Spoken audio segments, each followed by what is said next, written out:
네,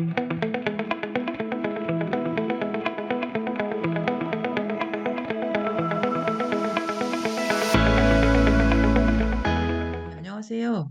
오늘은 풀뿌리가 만드는 좋은 사회라고 하는 내용이고, 크게 한 세 가지 내용으로 이제 제가 준비를 해봤습니다. 한 가지는, 음, 시민사회가 지금까지 어떻게 왔는가라는 거고요.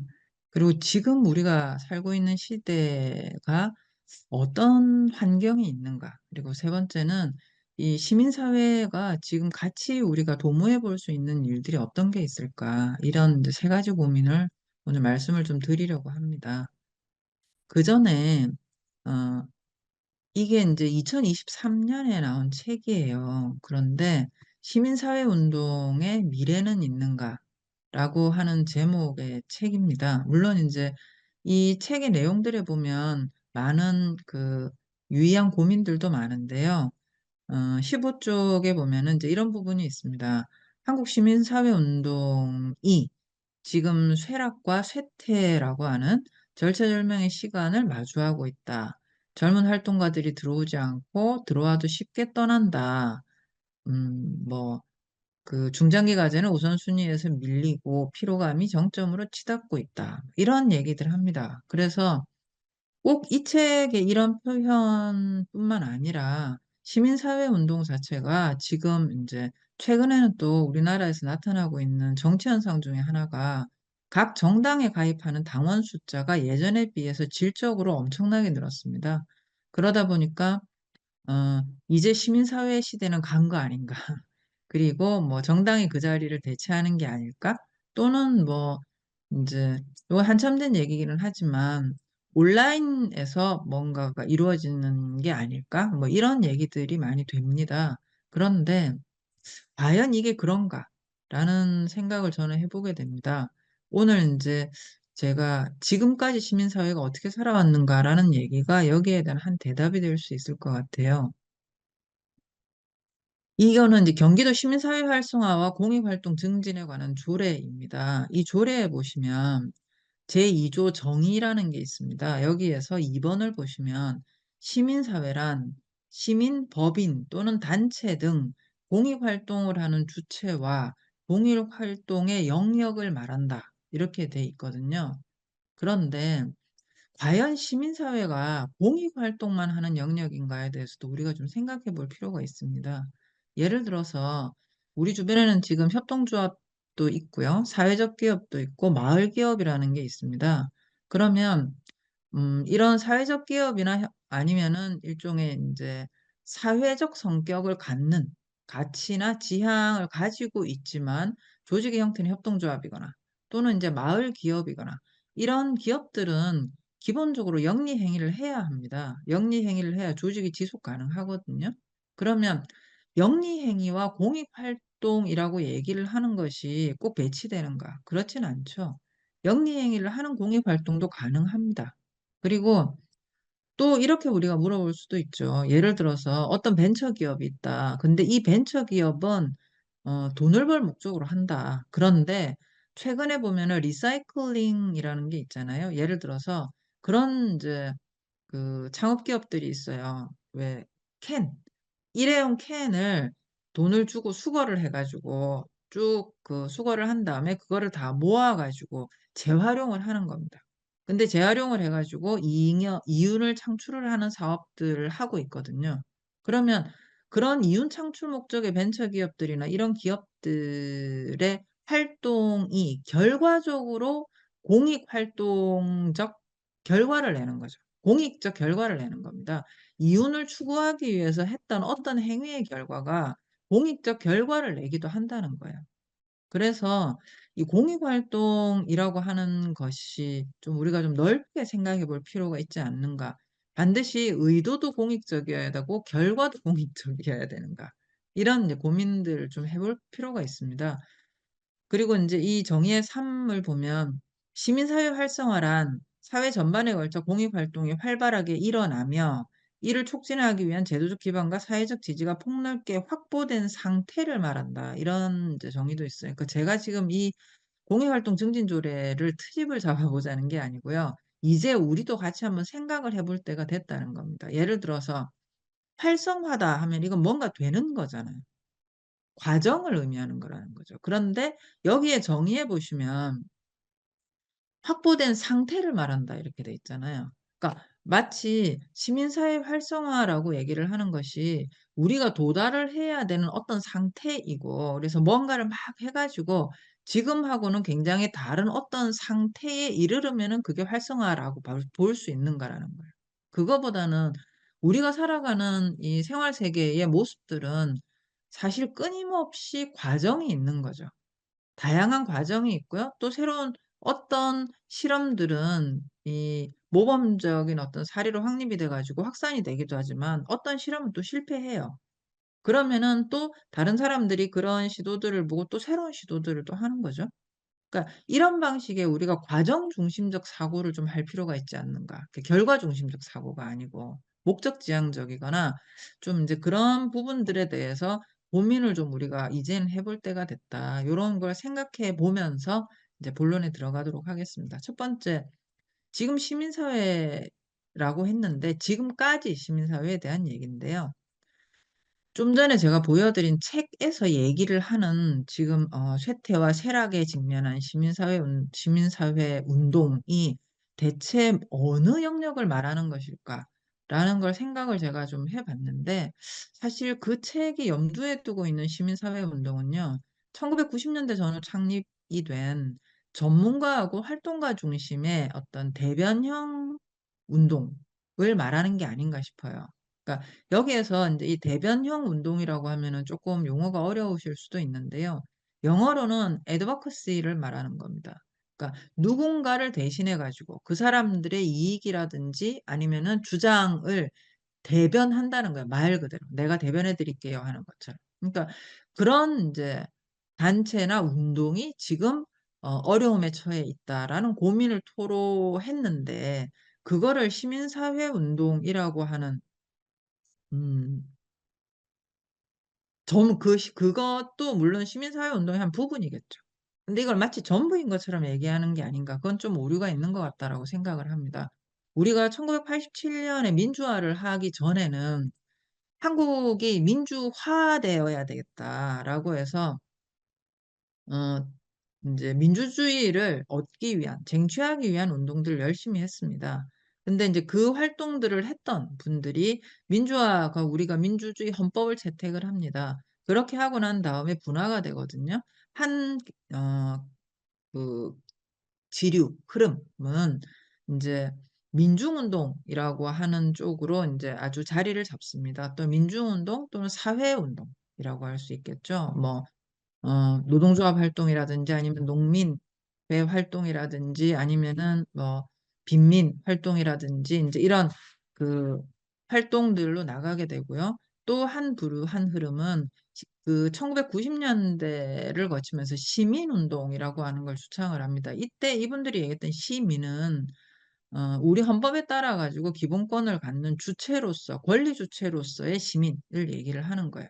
그래서 이런 이제 활동들을 하면서 그 단체들이 일궈낸 게 공익소송, 집단소송, 입법청원, 공익로비, 뭐 정보공개운동, 이런 활동들을 쭉 추진해 나가기 시작을 했습니다. 그리고 이때 이 단체들은 많은 기여를 했어요, 우리나라의 민주화에.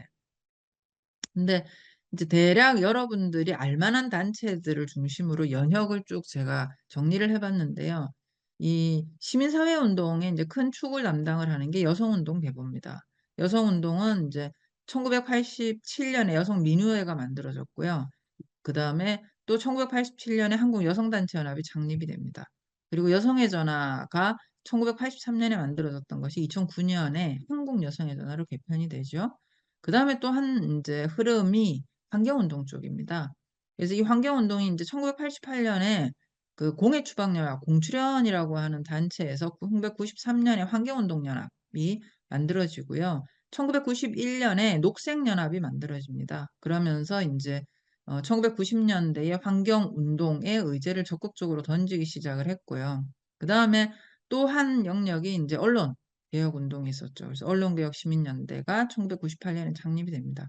그리고 뭐니 뭐니 해도 사실 이 90 년대의 대변형 시민운동의 그 상징적인 게 경실련하고 참여연대였습니다. 경실련은 이제 경제 정의를 주요한 그 주청 주장으로 하기는 했지만 다양한 활동들, 예를 들어 뭐 정치 개혁의 문제라든지 아니면은 사회복지 확대라든지 이런 부분들도 이제 포괄을 하면서 전방위적으로 이 활동들을 했고요. 그다음에 참여연대도 뭐 의정 감시, 행정 감시, 사법 감시 이런 이제 권력 견제 활동들로 출발을 해서 이게 인제 경제민주화라든지 아니면 사회복지 확대라든지 이런 쪽까지 인제 확장을 하기 시작을 합니다. 그러면서 사실상 이 90 년대를 거치면서 활성화된 이러한 운동의 흐름들이 우리 그 사회가 민주화된 다음에 무엇을 고민해야 되는가에 대한 중요한 의제들을 많이 던졌습니다. 그런데 이것은 우리가 보통 중앙정치, 지방정치 이렇게 나누어 볼 때 중앙정치의 수준의 영역이었어요. 우리의 생활 세계, 우리가 살아가는 우리 동네를 생각을 해 보시면은요. 우리 동네가 1987 년에 민주화됐다고 해 가지고 천지개벽에서 갑자기 없던 게 생기고 있던 게 없어지지는 않았습니다. 우리는 87 년에 민주화법을 채택하고 88 년에 13대 총선을 하고 이렇게 했지만 우리의 생활 세계에서 우리의 이웃들은 다 어제 살던 그대로 살았죠. 그죠?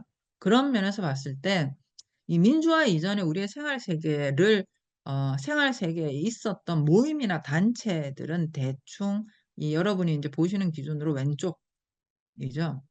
재향경호회라는 인제 단체가 있습니다. 이 재향경호회는 그 퇴직 경찰들의 동네 단체까지가 인제 지부까지 결성이 되는 이런 재향경호회도 있었고 재향군인회도 있습니다. 그다음에 자유총연맹, 새마을운동협의회, 바르게 살기 운동협의회, 그다음에 권위주의 하에서 이 국가 권력이 그 사회를 통제하는 핵심적인 메커니즘이 통반장 제도였습니다. 지금은 아니죠. 뭐 지금의 통반장님 보고 제가 뭐라고 하는 게 아니고요.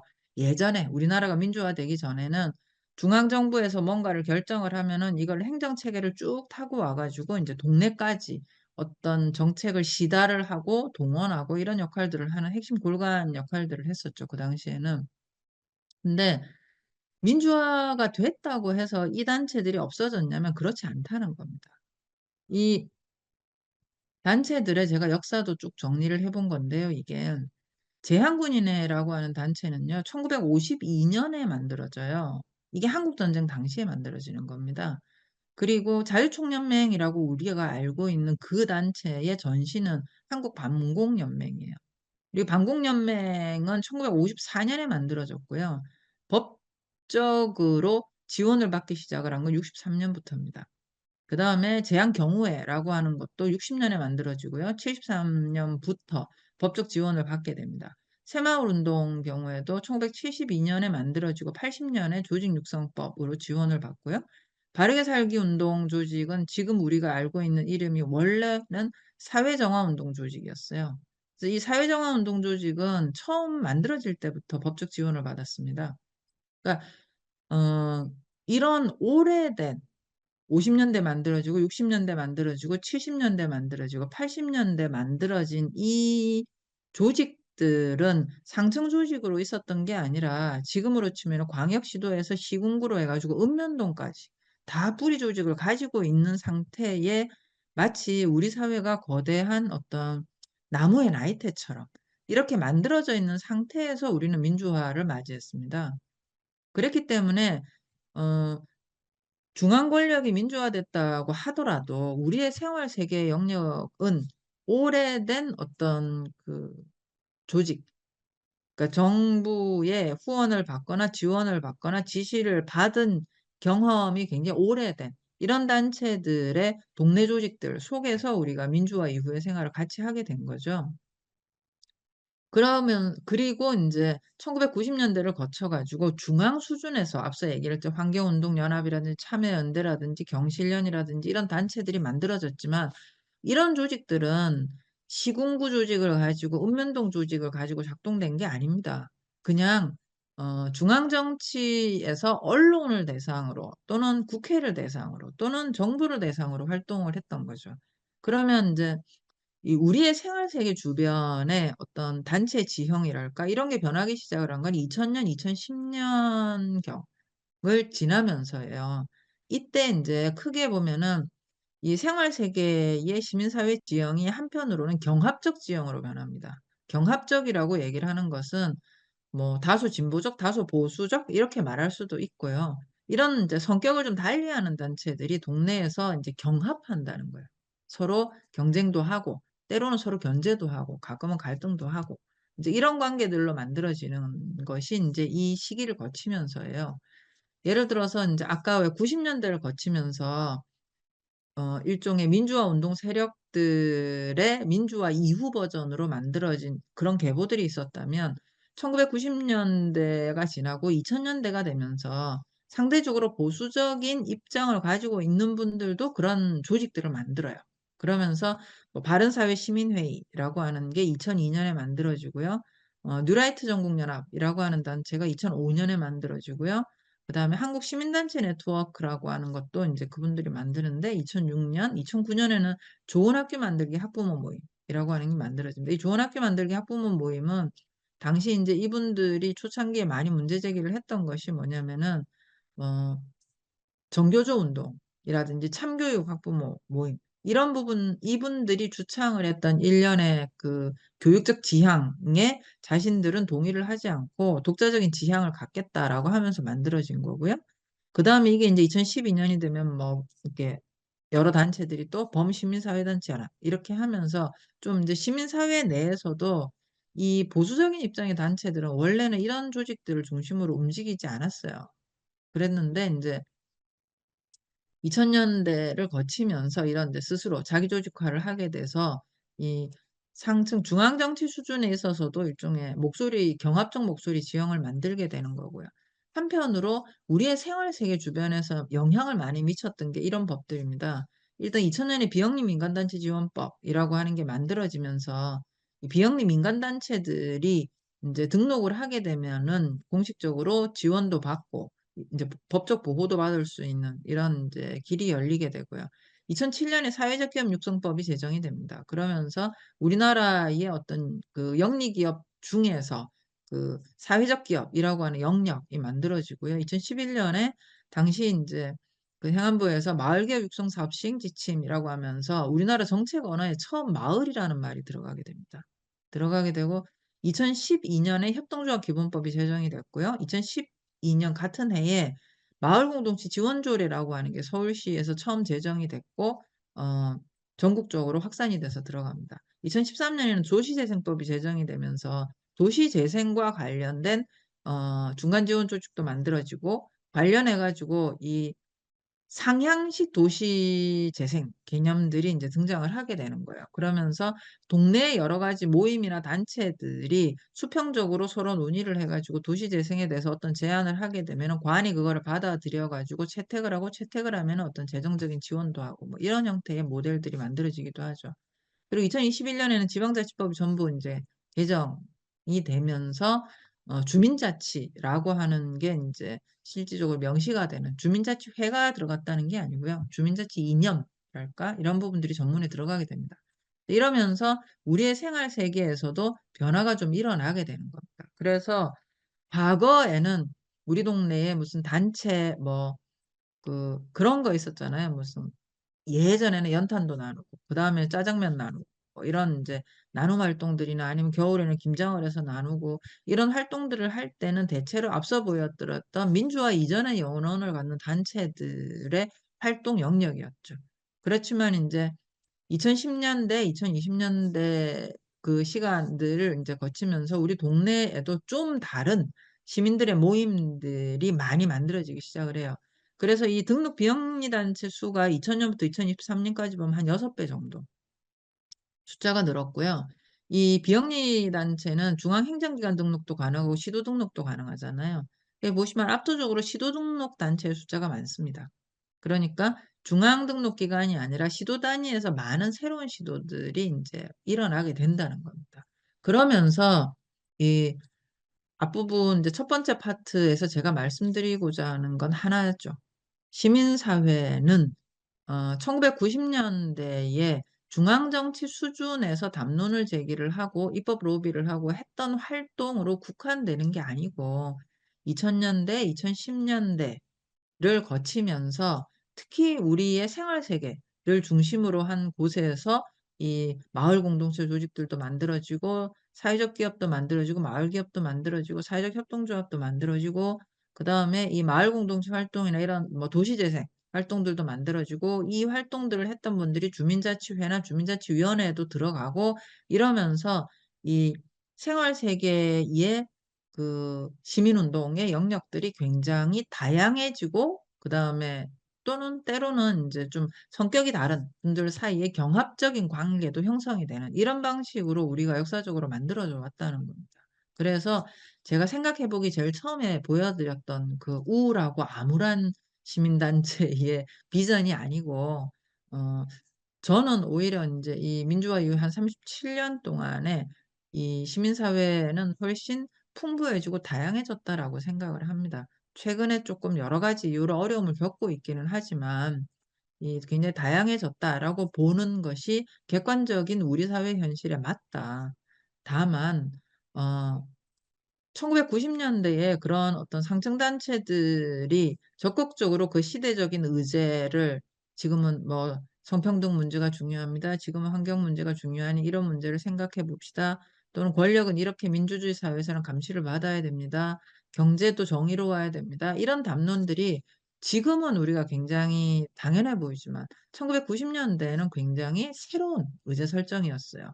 그러면 지금 우리 사회의 어떤 시민 사회가 과연 1990 년대의 어떤 그런 조직들이 갖는 그 어 도전적이고 실험적이고 이런 어떤 그 개척적이고 이런 활동들 속에서 의제나 담론을 주도하고 있는가라고 하는 문제를 우리가 한번 인제 생각을 해볼 필요가 있다는 겁니다.